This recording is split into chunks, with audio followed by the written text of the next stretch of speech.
और चलिए अब बात करते हैं संभल हिंसा की। संभल हिंसा मामले में जिस तरीके से पाकिस्तान के मौलाना से एक शख्स ने बात की थी, पुलिस लगातार इसको पकड़ने की कोशिश कर रही थी और आखिरकार पुलिस को बड़ी कामयाबी मिली है अकील को गिरफ्तार करने में। इसी ने मौलाना से बात करके हिंसा में मरे लोगों को शहीद बताया था। और कैसे इसको पकड़ा गया, कैसे इसके जरिए बहुत सारे ऐसे राज जो खुलकर सामने आ सकते हैं, इससे जुड़ी रिपोर्ट दिखाते हैं।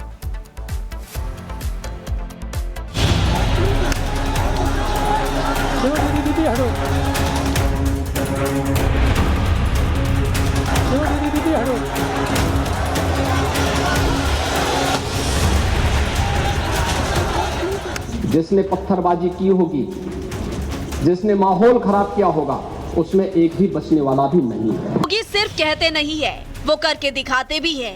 संभल हिंसा के बाद योगी ने जो हुंकार भरी, उनकी सेना एक एक कर उसे अंजाम तक पहुंचा रही है। सीएम योगी ने कहा था, संभल में जिसने भी पत्थरबाजी की होगी, जो भी हिंसा में शामिल रहा होगा, वो बचेगा नहीं।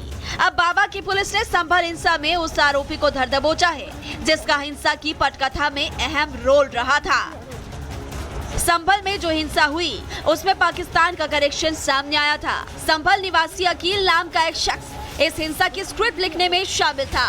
करीब 2 महीने 7 दिन बाद योगी की पुलिस ने उस अकील को गिरफ्तार किया है।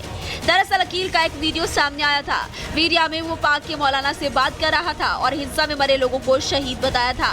अकील पाक मौलाना का चेला बताया जाता है। मेरा सवाल ये है कि हमारे यहाँ पर संभल में एक मस्जिद थी तकरीबन 300-400 साल पुरानी, तो उस मस्जिद में जो है सर्वे हुआ था उसका, तो वो गैर मुस्लिम लोग कह रहे हैं कि ये मंदिर था यहाँ पर पहले। तो जब उसका सर्वे चालू करा ना, फिर पब्लिक भटक गई, जुमे का दिन था, तो पथराव हो गया, पब्लिक ने पथराव करा और जो वो थी प्रशासन फोर्स, उन्होंने जो है फायरिंग चालू कर दी। तो फिर उसमें कुछ लोग 3-4 बंदे मारे गए हैं, तो क्या हम उन्हें शहीद कहें? नहीं, तो गैर मुस्लिम अगर कब्जा करना चाह रहे हैं तो उसके लिए कानूनी रास्ता इख्तियार होगा ना। एक आम आदमी का तो काम नहीं है कि उस पे घर पे कब्जा हो रहा है तो वो उसके दिफा के लिए सामने आ जाए। उसके लिए कानूनी रास्ता इख्तियार करें। कोर्ट्स हैं, अदालतें हैं, पुलिस स्टेशन है। खुद से अगर इस तरीके से करेंगे तो इससे तो दंगा फसाद ही खड़ा होगा। तो सर उन्हें शहीद न कहना चाहिए जो मारे गए हैं? तो सर उन्हें शहीद न कहना चाहिए जो मारे गए हैं?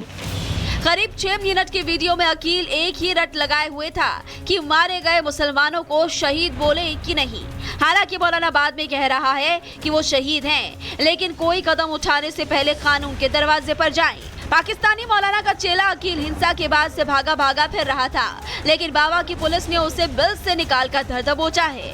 पुलिस अब पूछताछ कर रही है।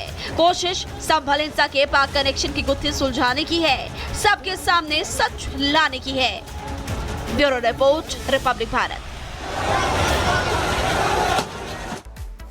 और इसी बीच अब बात करते हैं सैफ अली खान पर हमले के मामले की, जिसमें आपको बता दें FST हुआ था, जिसमें आरोपी का चेहरा और सीसीटीवी में दिख रहा चेहरा मैच हुआ है। ये बड़ी खबर आपको बता रहे हैं। सैफ अली खान पर हमले का मामला, जिसमें सीसीटीवी में दिख रहा चेहरा और आरोपी का चेहरा मैच हुआ है। फेस रिकॉग्निशन टेस्ट हुआ था, जिसमें पॉजिटिव आया है। आपको बता दें FST पॉजिटिव आया है, क्योंकि लगातार सवाल कई खड़े हो रहे थे और ये कहा जा रहा था कि जो आरोपी का चेहरा है, क्या वो सीसीटीवी में दिख रहे चेहरे से मैच करता है। तो जिसके बाद टेस्ट हुआ, FRT रिपोर्ट पॉजिटिव आई है। फेस रिकॉग्निशन टेस्ट में चेहरा मैच हो गया है। सीसीटीवी में दिख रहा चेहरा और आरोपी का चेहरा मैच हुआ है। ये रात को लगभग 1:37 की जो वीडियो है वो भी हम आपको दिखा रहे हैं। और ये आरोपी जिसका चेहरा सीसीटीवी में दिख रहे चेहरे से मैच हुआ है। तो बड़ी खबर आपको बता रहे हैं। सैफ हमला मामले में लगातार कई सवाल खड़े हो रहे थे, सस्पेंस लगातार बरकरार है और गहराता जा रहा है। लेकिन अब और भी सवाल खड़े हो गए कि आखिर क्या वजह रही कि ये वहां पर गया और क्या वजह रही कि सैफ अली खान पर हमला, क्या चीजें अभी क्लियर नहीं है। लेकिन अभी जांच तेजी से आगे बढ़ रही है। FST हुआ था जो पॉजिटिव आया है, यानी कि आरोपी का चेहरा और सीसीटीवी में दिख रहा चेहरा मैच हुआ है। इस संकल्प में देश के शहीदों की प्रेरणाएं हैं, पूज्य बापू के मानवीय आदर्श है और सरदार पटेल जी जैसे माँ भारती की संतानों द्वारा हमें दिलाई गई एकता की शपथ है।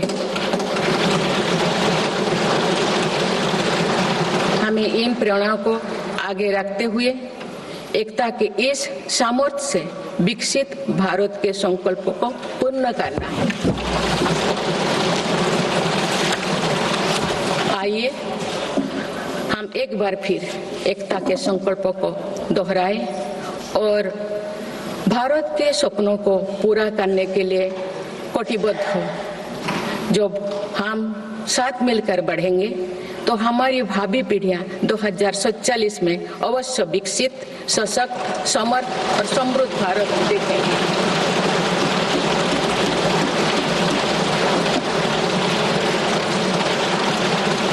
आप सभी को बहुत बहुत शुभकामनाएं। धन्यवाद। जय हिंद, जय Bharat.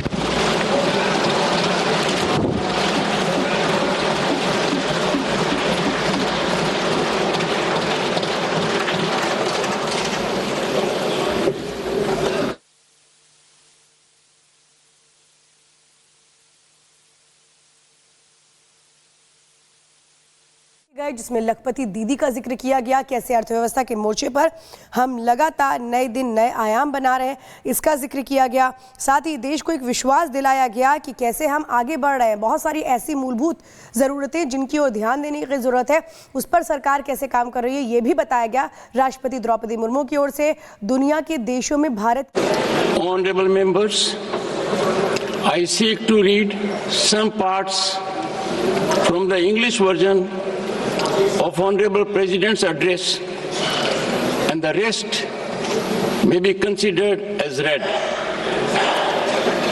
Just 2 months ago, we celebrated the 75th anniversary of adoption of our Constitution, and only a few days ago, the Indian Republic completed 75 years of its journey.